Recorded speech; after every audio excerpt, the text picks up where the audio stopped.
সকাল 11টা থেকে আজকে জমায়েতের কথা ছিল, নবান্ন অভিযান ছিল, ঘোষিত কর্মসূচি আন্দোলনকারী শিক্ষকদের। আর তার আগে থেকেই কিন্তু দেখা গেল চরম পুলিশি তৎপরতা, একেবারে নজিরবিহীনভাবে বিশাল পুলিশ বাহিনী তারা মোতায়েন রইলেন শিয়ালদা স্টেশন চত্বরে, সাউথ ডিভিশনের সামনে এবং মেট্রোর যে গেট তার সামনে।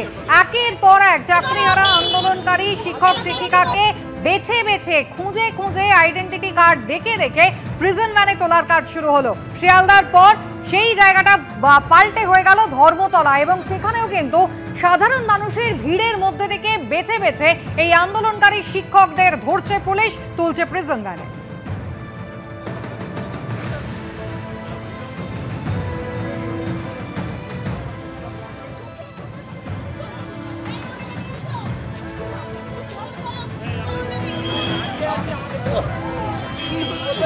कहाँ से आ रहे हैं?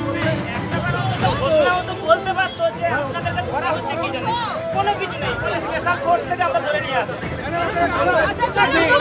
कौन सा स्कूल से? দাঁড়াতেই দিচ্ছে না, আমরা তো কিছুই করিনি, আমাদের দাঁড়াতেই দিল না। কোনো কিছু বোঝার আগেই একেবারেই আন্দোলনকারীদের ঠাঁই হলো প্রিজন ভ্যানে। একদিকে শিয়ালদা আর অন্যদিকে ধরপাকড় চলছে ক্রমাগত ধর্মতলাতে।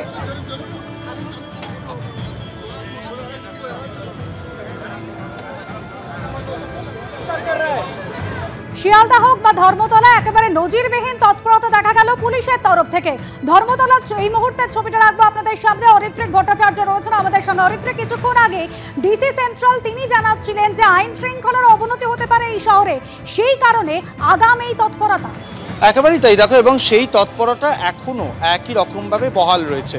তুমি আমার পেছনে দেখতে পাবে যে ধর্মতলার মোড়, আমরা ঠিক সেই জায়গাটায় রয়েছি যেখানে এসএন ব্যানার্জি রোড মৌলালি দিক থেকে ধর্মতলা এসে মিশছে, সেই মোড়টা। প্রচুর সংখ্যায় পুলিশকর্মী, আইপিএস অফিসাররা রয়েছেন, ডিসি সেন্ট্রাল রয়েছেন, ডিসি এসএসডি রয়েছেন।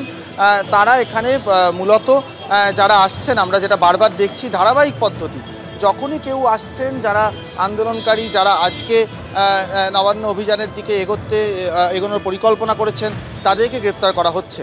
যে যুক্তি দেওয়া হচ্ছে, আমরা যেটা শুনলাম, যে যুক্তি দেওয়া হয়েছে যে আইন শৃঙ্খলার অবনতি হতে পারে, তার জন্য কিন্তু এই গ্রেফতারগুলো বা এই আটকগুলো হচ্ছে।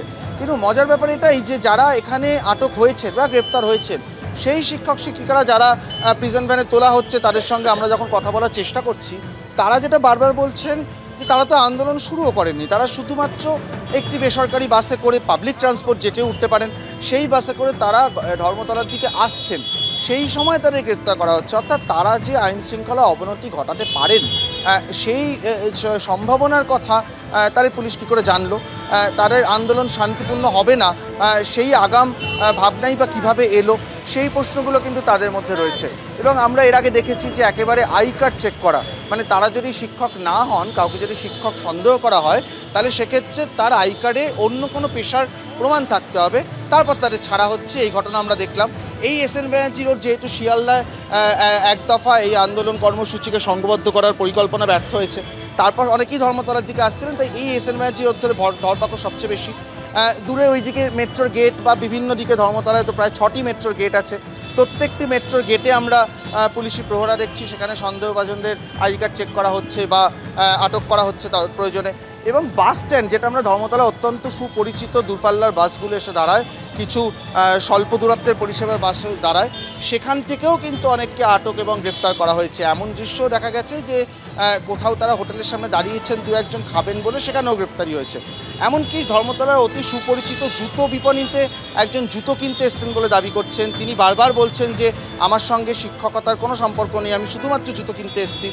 তিনিও যেহেতু আই কার্ড দেখাতে পারেননি, তাকেও কিন্তু এখান থেকে আটক করা হয়েছে। অর্থাৎ তিনি আদৌ শিক্ষক কিনা সেটা কিন্তু এখনও নিশ্চিত নয়, সেটা হয়তো তাকে যে থানায় নিয়ে যাওয়া হয়েছে সেখানে গেলে হয়তো স্পষ্ট হবে।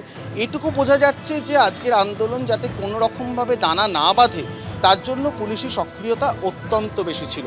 এবং মাঝে মাঝে আমরা দেখছি, এই যেমন দেখছি হচ্ছে যে বেশ কয়েকজন পুলিশ অফিসারের সঙ্গে দুজন আইপিএস অফিসার কোনো একটি দিকে যাচ্ছেন। এগুলো কিন্তু তারা বিভিন্ন জায়গায় যারা পুলিশ ছড়িয়ে আছেন সেখান থেকে তথ্য পাচ্ছেন যে এখানে কয়েকজন জমায়েত হয়ে থাকতে পারে বা এখানে দু একজন থাকতে পারে, জমায়েতও প্রয়োজন পড়ছে না, একজন দুজন থাকলে তাদেরও গ্রেফতার করা হচ্ছে।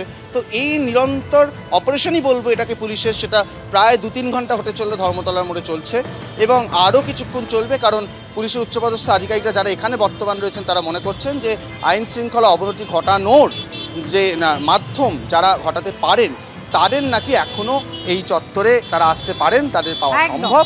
তাই সেই জায়গা থেকে পুলিশ এই মুহূর্তে এখনো ঢিলে দিতে রাজি নয়।